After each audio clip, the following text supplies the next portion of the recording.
So Joe Biden said something really bad. Joe Biden's messaging on the whole like Israel genocide situation is really difficult because there are a lot of political motivators that are weighing him towards being like completely pro-Israel, and at the same time, because he's not an open fascist like Netanyahu, he can't just sort of like gleefully watch the bloodshed. He has to sometimes say stuff like, the bombings have been indiscriminate, or we're recommending you do not invade the southern portion of the Gaza Strip, which Netanyahu immediately ignores, you know?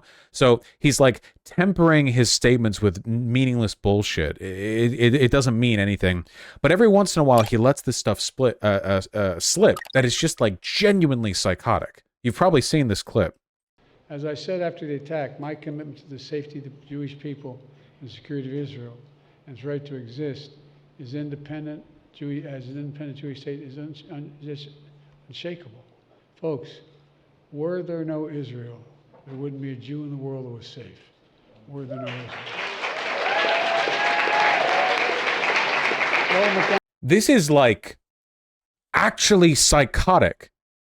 If it wasn't for Israel, there wouldn't be a Jew in the world that was safe. The United States has as many people in it who are Jewish as Israel does. I think slightly more. I think we are the largest Jewish state by like sheer population. Do you have any idea how anti-American this is? For him to essentially say, Jews in America,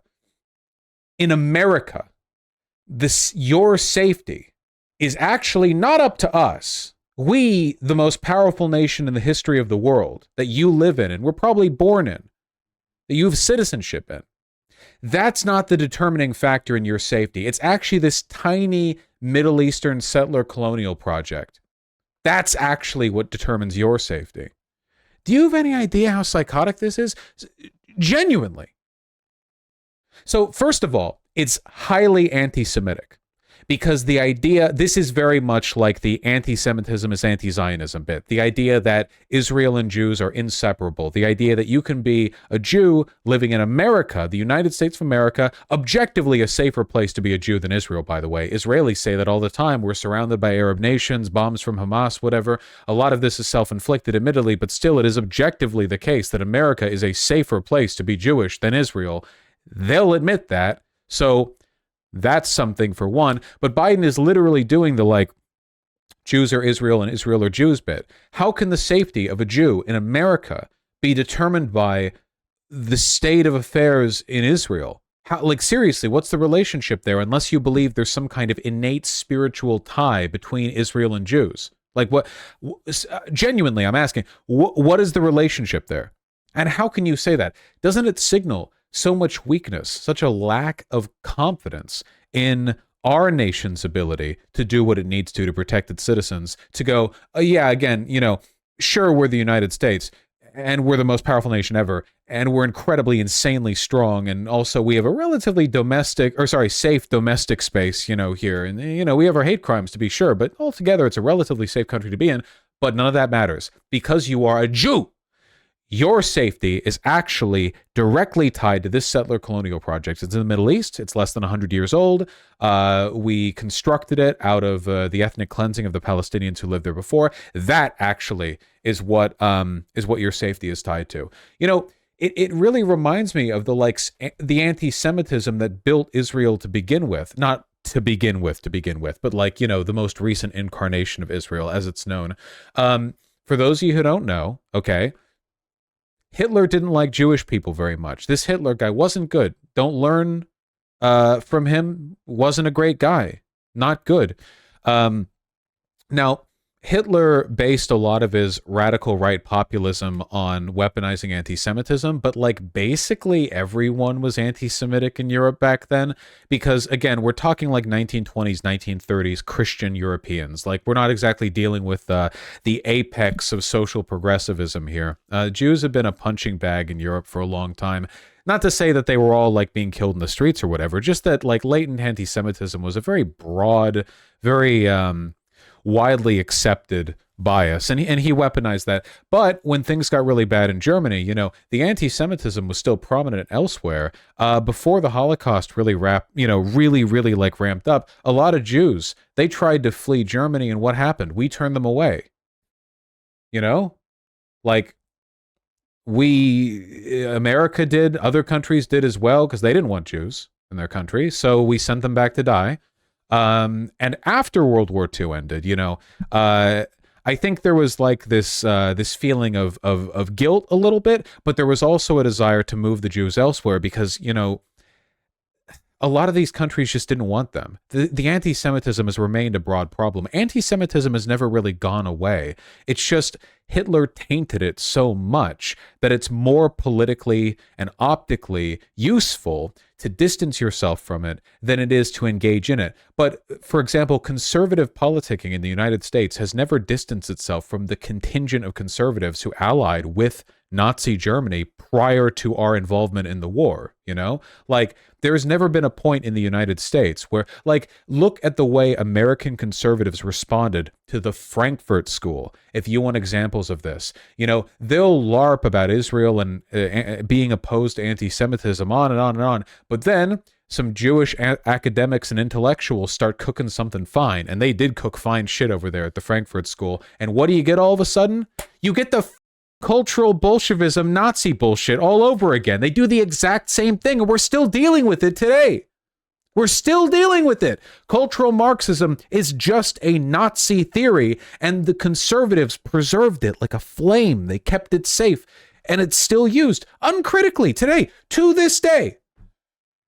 So, like, yeah, none of this shit ever went away. A lot of the formation of Israel, the British Palestine Authority, they cleared the space, gave it to the Zionists, they made Israel whatever. A lot of that was them basically doing the same shit that Hitler did immediately before the Holocaust, which is, we don't want to deal with you, here you go, have some space. What would they consider originally? Zimbabwe? No, Madagascar was Madagascar, for initial considerations. Thank you, yeah. Keep them on an island. Anyway, sorry, I've been rambling. The point that I'm getting at here is that the Western states backed Israel not just because we wanted an ally in the Middle East and so on and so forth, but also because we were anti-Semitic too. We didn't want them, and we felt a little bit guilty about the whole Holocaust thing. So we kind of facilitated the whole, like, okay, after that, you do get your Jewish state. You do get your Holy Land. Okay, here you go, finally. And we'll give you support and weapons and political cover. And, all you have to do is be a military base for us and blah, blah, blah, blah, blah, blah, blah, blah. And as a consequence of this, if you can think of, like, that line of thought from then to now, from pre-Holocaust Germany to now, the place where the Jews go, it's always been a dumping ground. It's always been treated as a dumping ground, No matter how much we support Israel or militarize Israel, there's no getting over the fact that the bedrock of their country was a Western effort to kind of like, oh yeah, we're sorry about all that. And I don't think that's what Biden is thinking in his head. I don't think that Biden is personally anti-Semitic. Maybe he is. I don't know if he is or not. I just don't get that impression from him. You know what I mean?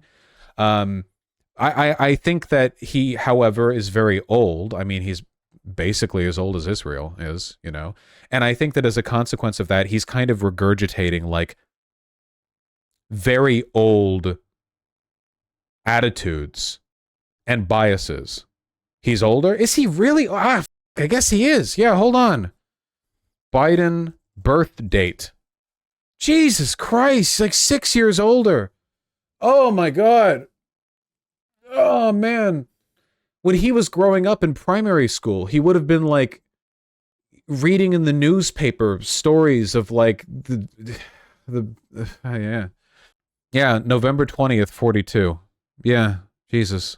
Vosh is kind of extremely oversimplifying like 80 years. The first supporters of Israel were the Soviets. The British literally embargoed weapon shipments, so the Soviets who checked. Yes, the Soviets were also initial supporters. Yes, there's a lot of complicated shit there, but I don't actually think I'm simplifying. I do think that Western involvement in the formation of the State of Israel had a lot to do with us projecting our collective guilt over the Holocaust and our anti-Semitism in a way where it was like, you're on your own now. Didn't we kind of do that a bit? I mean, isn't that sort of weird? Like, hey, 6 million European Jews died.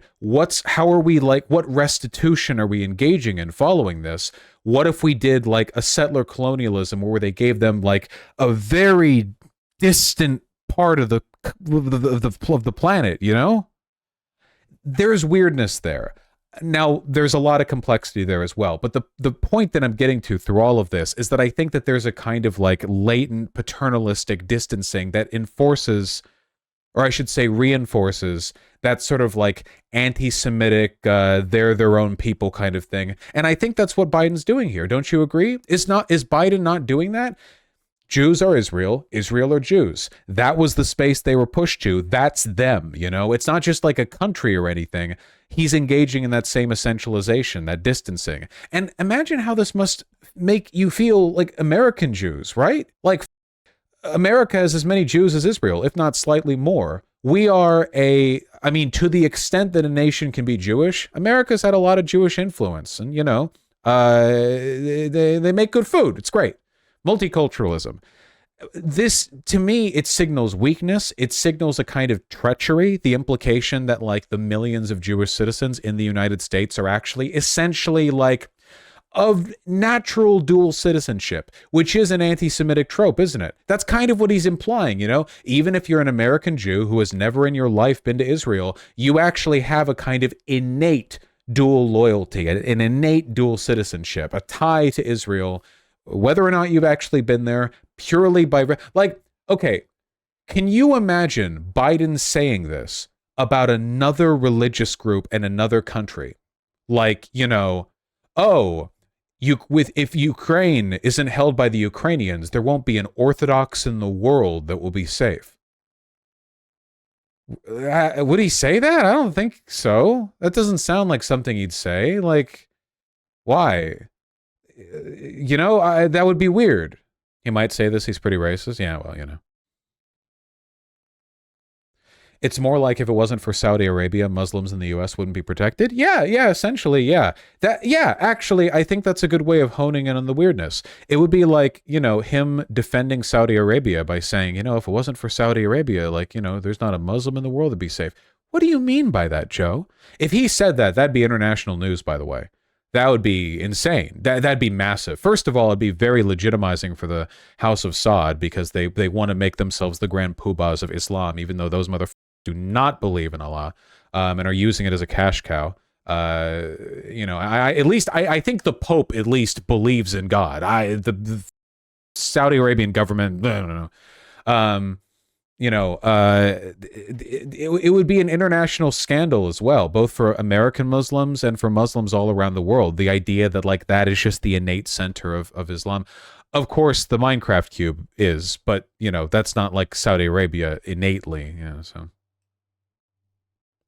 Yeah, Vosh, as someone raised Jewish, it feels super gross to keep getting associated with Israel and their genocide constantly. Yeah, the Kaaba, thank you. Yeah, I agree. It feels really weird, you know? Also, non-Wahhabis would be furious. Just imagine being a American Jew who's non-Zionist, you know? Yeah. This is a BB talking point, is it not? The idea that, like, Israel is, like, the foundational, like, defensive bulwark of blah, blah. So on and so forth. Vosh, per Lonerbox, Arthur Balfour and David Lloyd George supported Zionism to get the Jews out of Britain and because they wanted, quote, Jewish international finance on their side in World War I. What the... Dude, it's literally so much of that shit, you know? It's like how the Ku Klux Klan got along with Marcus Garvey because they were like, yes, we both want blacks out of America. The Balfour Declaration, a public statement by the British government in 1917 during the First World War, announcing its support for the establishment of a national home for the Jewish people in Palestine, then an Ottoman region with a small minority Jewish population. Yeah, a lot of this shit. The Declaration had many long-lasting consequences. A lot of this shit was rooted in like, yeah, what if we move them elsewhere? It's like, what country did we do this with former slaves, or we tried to do this with? Libya? Was it Libya? I'm forgetting. Liberia? Liberia, thank you. Robert Cecil, Hugo Barron, and Sir Mark Sykes all held an unrealistic view of, quote, world Jewry. The former writing, quote, I do not think it is possible to exaggerate the international power of the Jews. This is in like 1912 England. What the f*** are they talking about? Zionist representatives, Hollywood didn't even exist yet. Zionist representatives saw advantage in encouraging such views. The British foreign policy elite believed Jews possessed real and significant power that could be used. Dude, they're literally like, yeah, we support Jewish Zionism and the formation of a Jewish state in Israel so that Jews will use their magical witchcraft to support us in future colonial endeavors. Yeah, by throwing our support behind the Jew, perhaps they'll lend their devilish magic, their kabbutist, like... Yeah, a person who believes the JQ is correct and decides to side with the Jews rather than oppose them. Kabbalist, thank you. In 1896, Theodor Hurls, a Jewish journalist, published a foundational text of political Zionism, Der Judenstaat, or the Jews' State or the State of the Jews, in which he asserted the only solution to the Jewish question in Europe, including growing anti-Semitism, was the establishment of a state for the Jews. See, again, doesn't this kind of put the writing on the wall? If the foundation of the establishment of Israel is the idea that Jews need to escape the anti-Semitism of Europe, and then Europeans continued to defend that premise after Germany lost the war, doesn't that basically kind of signal an admission from the European powers after World War II that they, like, weren't building a Europe that was safe for Jewish people? The text is pretty explicitly fascist, yeah. Anyway, just I'm sure that to an extent this is just another one of Biden's like dumb utterances, but it's so insanely bad, dude. It's so insanely bad. I don't know. Whatever. I'm rambling. It sucks because Jewish mysticism is pretty cool. Hey, I've got great news. The most fervent Zionists and Israeli fascists are not Jewish. Netanyahu does not give a shit. Ben-Gvir does not give a shit. Biden does not give a shit. He's not even Jewish. There's a lot of conservative Christians, and for the people in Israel who call themselves Jews, they are like certainly culturally Jewish, but in terms of their religion, they're not motivated by religious fervor. You know, like that's not what they're doing. They're just doing normal fascism. Imperial Japan literally thought they could use the Jewish conspiracy to become stronger. Look up the Fuga plan. No, I heard about this. Yeah, because the Imperial Japanese heard, because they were allies with Nazi Germany, they heard like, so you're telling me the Jew is a creature with great power that rules the world? A strong ally they could be. That literally, that's what happened. That's not even a joke. The Japanese in World War II wanted Jews in their country because they believed they owned the banks and wanted cheap loans and investment for them. Literally... It's not even a joke. Humans are idiots. Yeah, but they're also very funny, is the thing. That's literally the most intelligent thing you could do if you believed in the JQ. Yeah, it kind of is. It's the rational play, honestly. Vosh, they're 100% religiously motivated. Why would they use the Torah to justify genocide? To appeal, because it's all part of the aesthetic. It's like how there are plenty of quote-unquote Catholic fascists who aren't really Catholic, but they'll still like scream about Deus Vult like 24/7. Donald Trump brings up God. Nobody believes he prays. You know, it's just it's a pretext. It's an aesthetic. You didn't cover it, but Bernie finally called for a ceasefire. Yeah, I saw that. All right, hold on.